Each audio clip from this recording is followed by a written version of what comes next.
ओम। आज हम 17वें अध्याय के दूसरे भाग में प्रवेश करने जा रहे हैं। ये अध्याय जैसा इसका नाम है, श्रद्धा त्रय विभाग योग है। कैसे पता चले? आखिरी में पिछली बार हमने आहार के तौर पे इसका देखा था कि कौन सात्विक है, कौन राजसिक है, कौन तामसिक है। आज हम उससे आगे बढ़ते हैं कि यज्ञ कौन कैसा करता है, उससे भी पता चलता है कि यज्ञ सात्विक है कि राजसिक है कि तामसिक है। सात्विक यज्ञ वो है जो यज्ञ करना ही हमारा कर्तव्य है, उसमें हमें कोई फल की इच्छा नहीं करनी। यज्ञ निष्काम भाव से करना है, क्योंकि सारा कुछ हमारा है ही कुछ नहीं, सारा भगवान का दिया हुआ है। भगवान का दिया हो, चाहे उसको हवन करके, यज्ञ करके, चाहे अपने कर्तव्य द्वारा, चाहे किसी को दिया जाता है, तो वो यज्ञ जो है सात्विक है। जो ऐसा यज्ञ करने वाला है उसकी श्रद्धा सात्विक है, चाहे उसको शास्त्र क्या नहीं भी है, किसी से भी करवाता है, परंतु उसकी श्रद्धा सात्विक होने के कारण ऐसा यज्ञ फल की इच्छा के बिना करवाने वाला जो यज्ञ है, ये यज्ञ करना या करवाना ही मेरा कर्तव्य है, वो जो है सात्विक यज्ञ है, जो ऐसा करने वाले की सात्विक है। अब आगे बढ़ा रहा, यज्ञ देखने को तो वही हवन जल रहा है, वही सब कुछ हो रहा है, वही हो सकता है ब्राह्मण भी हो, पर जो करवाने वाला या करने वाला, उनके मन का भाव क्या है? उसके मन का भाव ये है कि अभिसंधाय तो फलम दम्बार्थमपि चैवजत, तो ये फल की इच्छा से, दम्भ से भी लोग देखें कि यहाँ पर यज्ञ हो रहे हैं। ये जो इस तरीके से जो यज्ञ सारा कुछ वैसा ही दिखाई दे रहा है, अगर उसकी पिक्चर खींची जाए तो कोई पता नहीं है, पर भाव क्या है कि दम्भ है, लोग समझें कि ये तो बहुत यज्ञ करते हैं, ये तो बहुत सबसे ऊंचे हैं, और मन में ये हो कि ये यज्ञ करने से मेरे को ये फल मिल जाएगा, ये मिल जाएगा, ये प्रमोशन होगी, ऐसा मेरा नाम होगा, लोग समझेंगे। तो वो वही का वही यज्ञ, जब भाव बदल गया, जैसे हमने आगे भी कहा कि क्रिया का उतना महत्व नहीं है, महत्व है भाव का। भाव का भी उतना नहीं है जितना उद्देश्य का। तो यहाँ उद्देश्य क्या है? जैसा उद्देश्य है वैसा भाव है, उसके हिसाब से ये जो राजसिक है, ये करने वालों में राजसिक श्रद्धा होती है। फिर भी वो गलत कर नहीं रहे, एक सही तरीके को पर गलत तरीके के तरफ ले जा रहे हैं, तो उनका उद्देश्य गलत होने से ये राजसिक है। फिर तामसिक यज्ञ आता है आगे, विधिहीनम शिष्टानम मंत्रहीनम दक्षिणम। वो कोई विधि विधान का ध्यान ही नहीं करते, किसी को बुला लिया, विधि कर ली, नहीं कर ली, उसको ध्यान ही नहीं। मंत्र का उच्चारण नहीं करते। दक्षिणा भी जिससे करवाया उसको भी उनकी देने की कोई नियत नहीं है। तो ऐसा जो यज्ञ है एक तरह का फॉर्मेलिटी के तौर पे ही बिल्कुल करने वाला, उनका फॉर्मेलिटी भी नहीं कि दूसरों को बस दिखाई दे रहे छोटा सा करा है, या नहीं भी दिखाई दे तब भी कहने के लिए करा है, वो जो है तामस यज्ञ है। वो ऐसा ही है कि किसी ने कह दिया बिल्कुल यज्ञ नहीं करते हैं, तो यज्ञ वो देखने को एक पिक्चर होते हुए भी एक राजसिक है, एक तामसिक है, एक सात्विक है। तो ये जो तामसिक वाला, ये तामसिक श्रद्धा वाला पुरुष जो है वो करता है, राजसिक श्रद्धा वाला करता है और सात्विक श्रद्धा वाला करता है। अब आगे है कि तप कैसे है। तप जो है वो भी राजसिक, तामसिक और सात्विक है। तप 3 तरीके से है, शरीर से, वाणी से, मन से।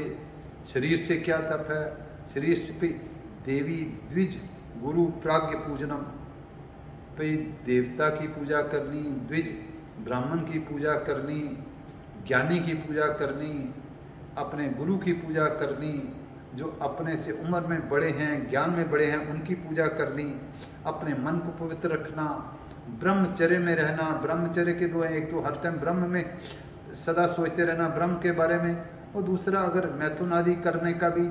ये जो सारे इन को ध्यान करके शरीर का जो कार्य करता है, ये शारीरिक तप है।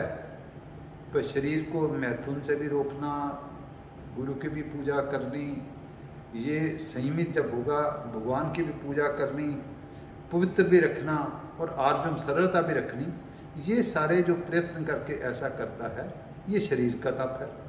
फिर आगे वाणी का तप क्या है? अनुद्वेग कर्म वाक्यम सत्यम च प्रियम त्यजत। भी किसी को उद्विग्न करने वाले वाक्य नहीं, किसी को नाराज करने वाले नहीं, पर सत्य हो। अनुद्वेग कर्म सत्यम च प्रियतम च, पर दूसरे के कल्याणकारी हों। अगर हमने दूसरा भी डिसीजन देना है तो शुगर कोटेड वर्ड में कहना चाहिए स्वाध्याय व्यसनम चाहिए, पर स्वाध्याय करते रहना है।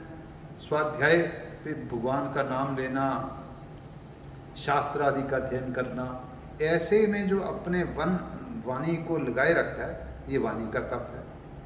अब जो है मन का तप कैसा है? मन का तप कि मन को शांत, मन को सौम्य रखना, मन में सारा जो भाव में हमेशा शुद्धि रहे, भाव में मन में और कोई काम क्रोध वगैरह ना आ पाए। ये जो है आत्मविग्रह, इंद्रियों संयम पर, इंद्रियों पर संयम पूरा रहे, ये जो सारे हैं ये मन के भाव हैं। ये एक तरह का मन की तपस्या है कि मन को कंट्रोल करना। ये शरीर की, वाणी की, मन की, जैसे हमने यज्ञ में कहा था, ये तपस्या तो शरीर की, वाणी की, मन की हो गई। पर इसके पीछे फिर आगे आएगा कि भाव क्या है। देखने को लग रहा है शरीर की तपस्या हो रही है, वाणी से भी हो रही है, मन से भी हो रही है, पर भाव क्या है? अगर तो भाव ये है कि श्रद्धा से तप कर रहे हैं, किसी तरीके की इन तीनों चीज़ों के कर रहे हैं कि फल की इच्छा कोई नहीं है, तो वो सात्विक परिचक्ष थे, उसको जो है सात्विक कहा जाएगा। पर अगर वही कुछ करते हुए अगर हम ये कर रहे हैं सत्कार मान पूजार्थम, कि हमारा जहाँ जाए सत्कार हो, मान हो, पूजा हमारी हो, तो हमें जरा दम्भ के साथ सारा कुछ करते हैं, तो ऐसा जो करने वाला जो है कृते तधिम प्रोक्तम राजसम चल मंत्रों, ये जो ध्रुव नहीं रहता, कभी कैसी स्थिति रहती है, कभी कैसी स्थिति रहती है, ये जो अचल भी नहीं रहता, ये चलता रहता है, ये देखने को वैसा होते हुए भी ये जो राजसिक तप आ गया। अब जो है तामसिक तप कौन सा आएगा? तामसिक तप जो है मूढ़ता से पता नहीं क्या करना है, क्या जो हो रहा है होता रहे, पर अपने शरीर को कष्ट देना और कोई भी जो कार्य करना किसी के बेनिफिट के लिए नहीं करना, अपना ध्यान करना, अपने ध्यान के लिए भी मेहनत नहीं करनी, जो हो गया हो गया। मूढ़ता से जो है हठ से पे ऐसा अगर कर दिया, पे चाहे शरीर उल्टा लटका दिया, चाहे कुछ कर दिया, ये इस तरीके का अगर तप कर लिया, शरीर को कष्ट देने का कर लिया, पर पता नहीं क्यों करना है, क्यों नहीं करना, ये सारा कुछ वैसे करते हुए भी जो है ये तामसिक तप है। तो ये भी श्रद्धा इससे कि तप कैसा है, सात्विक है, राजसिक है, तामसिक है, उसी हिसाब से आपकी स्थिति है, उसी हिसाब से आपकी श्रद्धा जो करी जाएगी। अब आगे आया कि दान कैसा है। दान की भी 3 स्टेजेस बताई हैं कि सात्विक, राजसिक और तामसिक। तो जो दान है देश काल परिस्थिति के हिसाब से, जहाँ जो दान देना है आपको देना है, जो आपके पास है वो भगवान का दिया हुआ है, जिसको कोई ज़रूरत है उसको देना है, तो ये आपका पर देना देश काल और परिस्थिति के हिसाब से है। ये नहीं जहाँ पर नहीं देना वहाँ दे दिया, जहाँ देना है वहीं नहीं दिया, वहाँ नहीं है, पर किसी तरीके का अभिमान नहीं। तो देश काल परिस्थिति के हिसाब से जो दिया हुआ दान है, उपकार करने के लिए, किसी का उपकार करने के लिए दिया हुआ दान है, वो दान सात्विक है। ऐसा दान करने वाला सात्विक श्रद्धा उसकी गिनी जाएगी। पर आगे जो है तामसिक, राजसिक दान भी है। राजसिक दान क्या है? कोई अगर मांगने आ गया आपसे पैसे तो आपको देने पड़े, जहाँ आपने दिया इसलिए कि मेरा नाम होगा, मेरा व्यापार चलेगा, कल को मेरे को दानी लोग कहेंगे, मेरी लड़के लड़की की शादी भी ज़रा ठीक जगह से होगी, तो वो जो है इस भाव से कि कल को आज मैंने ये दान दिया है तो मेरे को कल इस इंस्टीट्यूट से हो सकता है ये भी फ़ायदा हो जाए, मेरे को यहाँ रहने का स्थान मिल जाए। ये सारा जो दान दिया हुआ दान तो है, पर ये जो है राजसिक दान है। ये जो देने वाले की श्रद्धा भी राजसिक है। अब तामसिक दान कौन सा है?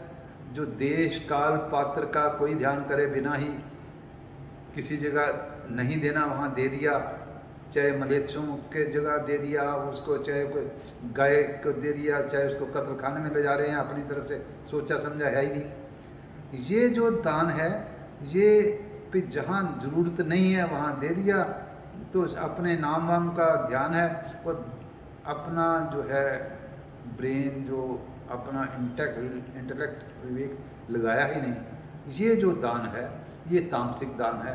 हाँ, वैसे ये भी कहते हैं कि किसी को पखंडी को दे दिया वो भी तामसिक दान है। हाँ, पर अगर पखंडी भी है, अगर देश काल परिस्थिति भी नहीं है ठीक, पर फिर भी अगर कोई ज़रूरतमंद है जिसके पास कपड़े नहीं हैं, खाना नहीं है, वो चाहे किसी जगह भी है, चाहे देश काल परिस्थिति नहीं है, उसको दिया हुआ ठीक है। तो भगवान ने ये 3 तरीके के दान में बताए हैं, सात्विक, राजसिक, तामसिक। ये फिर भी कई विवेचन वाले कहते हैं कि चाहे सात्विक चाहे राजसिक दान है, फिर भी जो दान देता है आज के ज़माने में कलयुग में, फिर भी वो ठीक है ना देने वाले से। ऑब्वियसली सात्विक is at the top category, पर फिर भी अगर राजसिक भी दे रहा है, चाहे नाम से दे रहा है, कुछ दे तो रहा है ना, तो इसलिए वो ठीक है। हाँ, तामसिक वाले को जो है अवॉइड करना है, उसको अपने विवेक से देना है, तो इससे भी हमको दान का पता चलेगा। आगे जो आता है कि अब जो प्रश्न, एक और नया सब्जेक्ट इसमें आता है कि भगवान के नाम जो हैं, ये सात्विक, राजसिक, तामसिक श्रद्धा का विषय एक तरह का यहाँ समाप्त हुआ है। अब ये आगे आता है कि ओम, तत् और सत ये क्या हैं? ये तीनों ही भगवान के नाम हैं। ओम भी भगवान का नाम है, ओम तत्सदिति कहते हैं, तत् भी भगवान का नाम है, तत् मैंने दैट वो, और स्थिति भी जो ओम तत्सत, सत जो ठीक है। ये तीनों के तीनों ही भगवान के नाम हैं।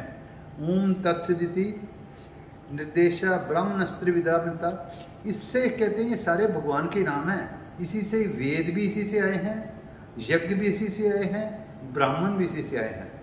तो ये कहते हैं लोग कि ब्रह्मा से आए हैं, पर एक ही बात है, ब्रह्मा भी भगवान से आए हैं। तो ओम तत्सदिति जो है, ओम तत्सत, ये तीनों भगवान के नाम हैं। इन्हीं से वेद आए हैं, इन्हीं से ब्राह्मण आए हैं, इन्हीं में यज्ञ का पदार्पण हुआ है। पर बेनिफिट इनका क्या है? ओम शब्द जो है, कोई भी तरह ओम शब्द अगर हम यूज़ करते हैं तो जो हमारे प्रोनाउंसिएशन में त्रुटि रह गई, जहाँ को विधि में त्रुटि रह गई, वो ओम शब्द का उच्चारण उसको पूरी कर देता है। क्योंकि किसी जगह भी पूरा कभी ठीक कभी नहीं हो सकता, कभी गलत होता है, कभी कुछ होता है। तो इसलिए जो भी कोई मंत्र बोलने के पहले ओम का उच्चारण करा जाता है। ओम से हमारे अंदर जो विधि विधान में, को प्रोनाउंसिएशन में रहने वाली त्रुटि जो है निकल जाती है। इसलिए भगवान ने इसी अध्याय में ये कहा है कि यज्ञ, दान, तप करने से पहले इसीलिए ओम का उच्चारण करा जाता है। इसलिए कोई भी मंत्र बोले तो ओम कहते हैं। हम भी जब लेक्चर शुरू करते हैं तो ओम कहते हैं। हमसे बोलने में कई गलतियां होनी हैं, तो भगवान का नाम लेकर, ओम का नाम लेकर करने से वो जो त्रुटियां हैं भगवान पूरी करता है। आगे आता है तत्। तत् भी आता है दैट, वो सब कुछ परमात्मा ही है, कि इसके अलावा कोई नहीं है। ये हमको मन में रख करके जो भी कार्य करना है तत् के तौर पे करना है। तत् दैट वो भी सारा भगवान का ही है, कि उसी के लिए हमने दान देना है, उसी के लिए हमने पूजा करनी है, यज्ञ करना है, तत् के प्रति अर्पित करके। तो वो तत् भी भगवान का नाम है। फिर सद्भावे, सद्भावे, साधुभावे, सदित्य, जिसमें सत वर्ड ऐड है। सद्भाव से, साधुभावे भी सद्भाव से, और साधुभावे पे सद्भाव वाला, सदित्य पे सत वाला सारा जो रहा है, जहाँ सत शब्द आएगा वो भगवान को इंडिकेट करेगा। उसी से प्रशस्ते, वही जो है उत्तम है। हमने जो भी करना है ओम से, तत् से या सत के भाव से करना है। तो जो भी यज्ञ, दान, तप जो भी हमने करना है, कर्म चैव तदेव सत्यवावधीते, तो वो उस परमात्मा को अर्पित करके ही करना है। ओम करने से हमारी गलती त्रुटि हो जाएगी, तत् को भी भगवान को अर्पित करके तब भी गलती त्रुटि हमारी खत्म हो जाएगी। और सद्भावे, सत को अर्पित करके करना है, सद्भाव से करना है, तब भी अर्पित हो जाएगी। तो ये ओम तत्सदिति का जो 3 श्लोकों में, 4 श्लोकों में भगवान ने इसका वर्णन किया। और अंतिम श्लोक में भगवान ने ये वर्णन करा है कि अश्रद्धा हुतम दत्तम तपस्तम कृतम स्यात्, कि जो ये सारा कुछ है जो तो श्रद्धा से करा हुआ वही ठीक है, जो श्रद्धा से नहीं करा हुआ, अश्रद्धा से करा हुआ, चाहे कुछ भी है, जितना सारा, चाहे यज्ञ आया, चाहे दान आया, चाहे तप आया, चाहे और भी किसी तरीके का आहार भी आया, चाहे पूजा भी आई, ये सारा जो श्रद्धा के बिना करा हुआ उसका कोई लाभ नहीं है। इसीलिए जो भगवान ने ये कहा है कि जो भी कुछ समस्त कार्य करना है तो इस लोक में भी परलोक में भी तभी लाभदायक होगा कि जब के हम जो है श्रद्धा के साथ ही करें। इसी के साथ ही ये अध्याय 17वां, जिसका नाम श्रद्धा त्रय विभाग योग है, ये समाप्त होता है। अगले सत्र में हम 18वां अध्याय का प्रारंभ करेंगे।